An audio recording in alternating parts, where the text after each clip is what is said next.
இன்றைக்கி மதியானம் அவரைக்காவும்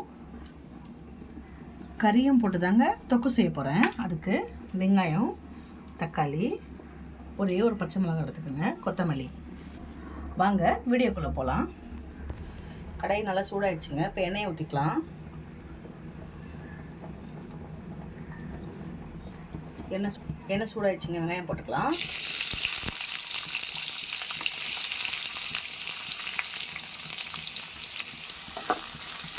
ரெண்டு நிமிஷம் நல்லா வதக்குங்க. 2 நிமிஷம் நல்லா வதங்கிடுச்சு பாருங்க. இப்போ இஞ்சி பூண்டு போட்டுக்கலாங்க. 3/4 ஸ்பூன் போட்டுக்கோங்க. இஞ்சி பூண்டு போட்டு 2 நிமிஷம் நல்லா வதக்கிடுங்க. இப்போ தக்காளி போட்டுக்கலாம்.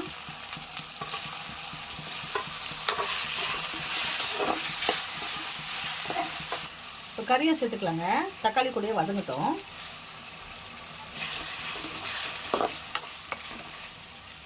உப்பு சேர்த்துக்கலாம். மஞ்சத்தூள் சேர்த்துக்கலாங்க. தக்காளி தாங்க நல்லா வதங்கணும். கொஞ்ச நேரம் மூடி வைக்கலாம். தக்காளி நல்லா வதங்கட்டும். தக்காளி நல்லா வதங்கிடுச்சு பாருங்க. இப்போ மிளகாத்தூள் சேர்த்துக்கலாங்க. உங்களுக்கு காரம் எவ்வளோ வேணுமோ அவ்வளோ சேர்த்துக்கோங்க.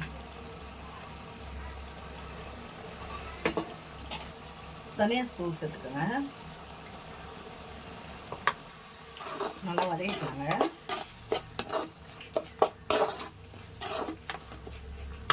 பச்சை மிளகா சேர்த்துக்கோங்க.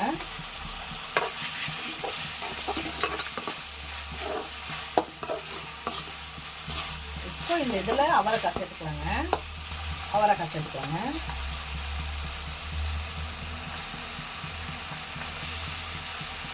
ஆனால் இந்த அவரைக்காய் நம்ம எவ்வளோ சாப்பிட்றோமோ அவ்வளோ நல்லதுங்க. சும்மா இந்த வாசனைக்கு சும்மா ஒரு ரெண்டு கறி தாங்க போட்டிருக்கேன், சின்ன சின்னதாக கட் பண்ணி. உங்களுக்கு அது வேண்டாம்னா கூட நீங்கள் வெறுமனை கூட இந்த மாதிரி செஞ்சுக்கலாம்.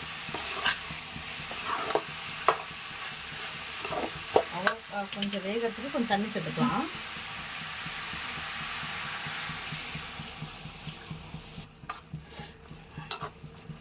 மூடி போட்டு மூடிடலாங்க. அவ்வளோதாங்க. இது அப்படியே சாதத்தில் போட்டு பிசைஞ்சு சாப்பிட்டுக்கலாங்க. இங்கே பாருங்க. சாதத்துக்கு கூட போட்டுக்கலாங்க.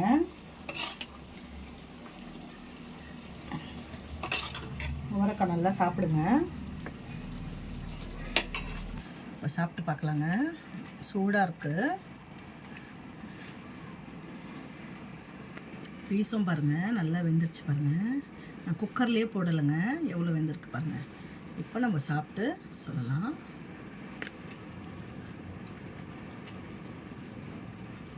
சூப்பராக இருக்குங்க. கண்டிப்பாக உங்கள் வீட்டில் ட்ரை பண்ணுங்கள்.